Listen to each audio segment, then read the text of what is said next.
Assalamualaikum warahmatullahi wabarakatuh. Perkenalkan, nama saya Salma Kurtuaini dari kelas 2B17. Di sini saya akan mempresentasikan perilaku dalam kelompok atau kuliah psikologi sosial. Agenda atau topik pembahasan pada presentasi kali ini yang pertama itu adalah pengertian kelompok menurut para ahli. Yang kedua adalah peran sosial, peran gender, dan kohesivitas kelompok. Dan yang terakhir adalah social facilitation dan contohnya. Masuk ke topik yang pertama atau pengertian kelompok menurut para ahli. Di sini saya mengambil 3 ahli, yaitu yang pertama menurut Mulyana, kelompok adalah sekumpulan orang yang mempunyai tujuan bersama, berinteraksi satu dengan yang lain untuk mencapai tujuan bersama, mengenal satu dengan yang lain dan memandang mereka sebagai bagian dari kelompok tersebut.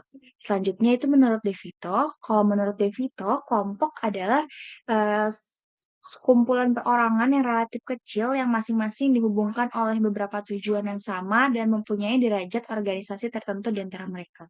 Dan yang terakhir, menurut Slamet, kelompok adalah dua orang atau lebih yang berhimpun atas dasar adanya kesamaan, berinteraksi melalui pola atau struktur tertentu guna mencapai tujuan bersama dalam kurun waktu yang relatif panjang. Jadi bisa disimpulkan perbedaan pengertian kelompok menurut 3 ahli di atas. Yang pertama adalah kalau menurut Mulyana ini kelompok itu mempunyai tujuan, saling berinteraksi, dan mengenal satu sama lain untuk mencapai tujuan bersama. Kalau misalkan menurut De Vito, kelompok adalah perkumpulan perorangan yang kecil atau relatif kecil yang masing-masing dihubungkan oleh beberapa tujuan dan mempunyai derajat organisasi tertentu di antara mereka. Dan kalau misalkan yang terakhir menurut Slamet, kelompok adalah perkumpulan antara 2 orang atau lebih yang berdasarkan adanya kesamaan berinteraksi melalui pola atau struktur untuk mencapai tujuan bersama dalam kurun waktu yang cukup lama atau cukup panjang.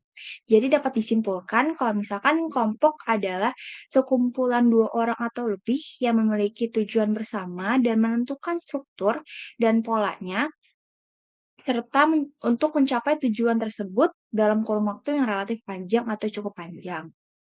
Selanjutnya, topik kedua yaitu adalah peran sosial. Peran sosial itu menurut Surjono Sukanto adalah aspek dinamis kedudukan atau status apabila seseorang melaksanakan hak dan kewajibannya sesuai dengan kedudukannya, maka ia menjalankan suatu peran. Jadi, bisa disimpulkan kalau peran sosial adalah harapan berperilaku orang-orang tertentu dalam kelompok. Contohnya adalah orang tua dan anak dalam sebuah keluarga yang diharapkan bertindak sesuai dengan lingkungannya. Orang tua bertindak sesuai dengan perannya dalam lingkungan keluarga dan anak bisa berperan sebagai seorang anak di lingkungan keluarga. Contoh kedua itu seperti pimpinan ataupun pegawai dalam suatu organisasi bisnis atau perusahaan yang memiliki peran yang berbeda dan diharapkan eh, pimpinan dan pegawai bertindak dengan cara yang berbeda dalam lingkungan kerjanya. Selanjutnya ada topik yang kedua itu peran gender. Peran gender adalah analisis peran atau yang diharapkan seseorang memainkan contoh status sosial yang sesuai dengan jenis kelaminnya. Eh, Contohnya seperti peran ayah menjadi kepala keluarga dan memenuhi kebutuhan hidup keluarganya. Ibu menjadi pembimbing utama bagi seorang anak dan lain sebagainya. Tapi dalam berbagai budaya, perempuan itu diharapkan bisa mengemban peran istri dan peran ibu dan memiliki peluang karir yang terbatas. Tapi pada negara-negara maju bahkan di negara berkembang, harapan terhadap peran perempuan telah berubah dan perempuan memiliki peluang karir yang lebih besar dari sebelumnya. Jadi diharapkan peran gender ini tidak mempengaruhi dalam dunia sosial ataupun lingkungan masyarakat. Selanjutnya adalah kohesivitas kelompok. Jadi kohesivitas kelompok itu apa sih? Jadi kohesivitas kelompok adalah keadaan yang lekat antar anggota dalam kelompok itu sendiri. Jadi kohesivitas kelompok itu dapat dipengaruhi oleh pola hubungan yang dilakukan oleh anggotanya. Dan kohesivitas kelompok kerja itu juga merupakan daya tarik emosional, sesama anggotanya, eee, sesama anggota kelompok kerja yang di mana adanya rasa saling menyukai, rasa saling bantu, dan secara bersama-sama itu saling mendukung satu sama lain untuk tetap bertahan dalam kelompok kerja dan mencapai satu tujuan bersama.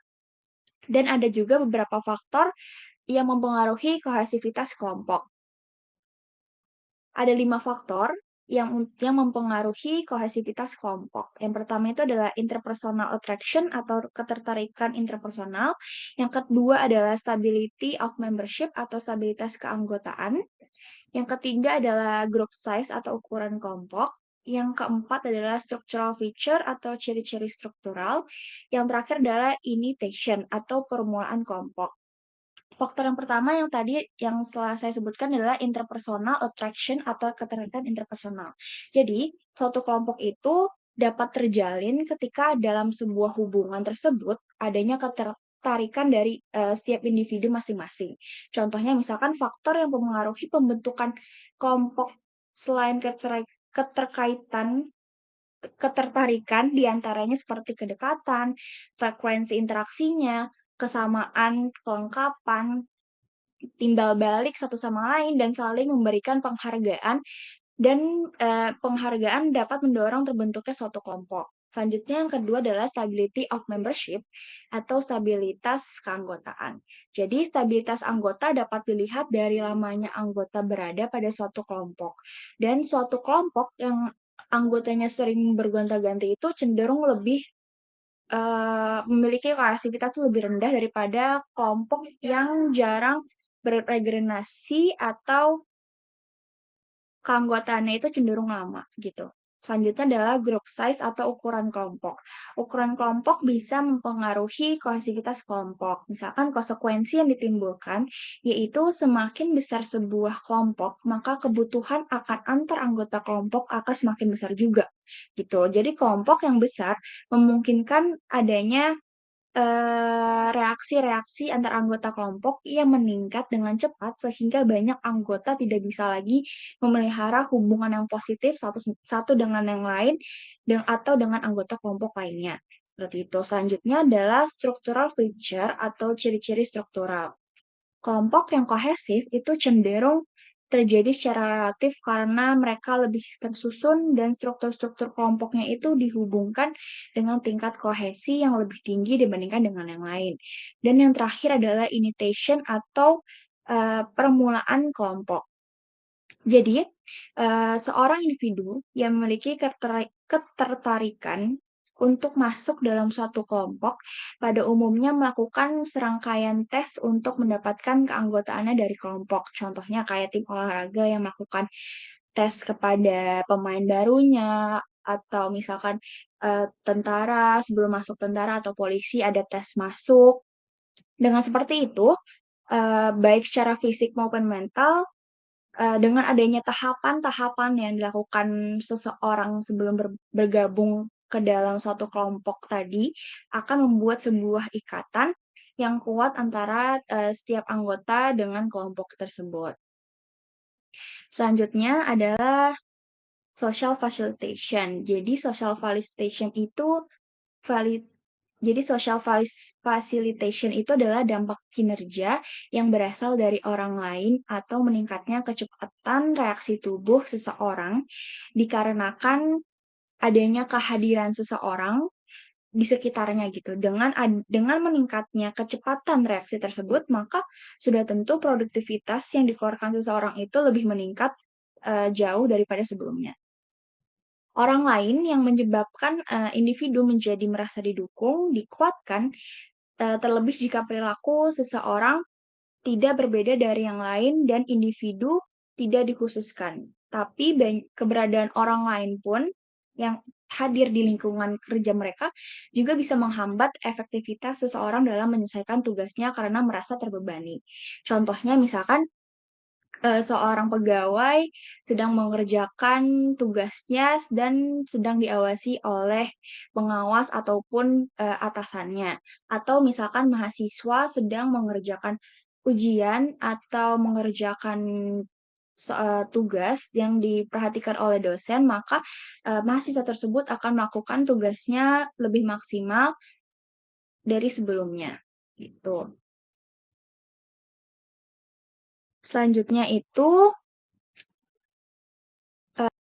adalah penyebab social facilitation. Yang pertama itu adalah alertness. Alertness adalah kehadiran orang lain membuat kita itu lebih siaga. Contohnya, misalkan kita lagi seorang mahasiswa gitu sedang ada dosen dan dosennya itu sedang memantau atau mengawasi mahasiswa tersebut dalam pelaksanaan ujian. Jadi mahasiswa tersebut itu mendadak bisa menjadi lebih siaga dalam mengerjakan ujiannya. Yang kedua adalah evaluation apprehension. Jadi kehadiran orang lain membuat kita itu jauh lebih peduli akan penilaian orang lain terhadap diri kita sendiri gitu. Contohnya, kita lagi berjalan, itu tuh kita lagi diamati sama orang lain. Jadi, eee, kita merasa kalau misalkan kita merasa atau berpikir, apakah ada yang salah dengan baju yang kita pakai, atau apa yang ada yang salah dengan cara kita berjalan. Kalau yang terakhir itu adalah distraction atau kehadiran orang lain dapat mengalihkan perhatian kita saat menyelesaikan tugas. Contohnya, kita lagi menyelesaikan tugas di rumah dan, kemudian ada tamu yang datang sehingga membuat fokus kita itu teralihkan kepada tamu yang datang, seperti itu. Sekian presentasi dari saya, mohon maaf apabila ada kekurangan. Wassalamualaikum warahmatullahi wabarakatuh.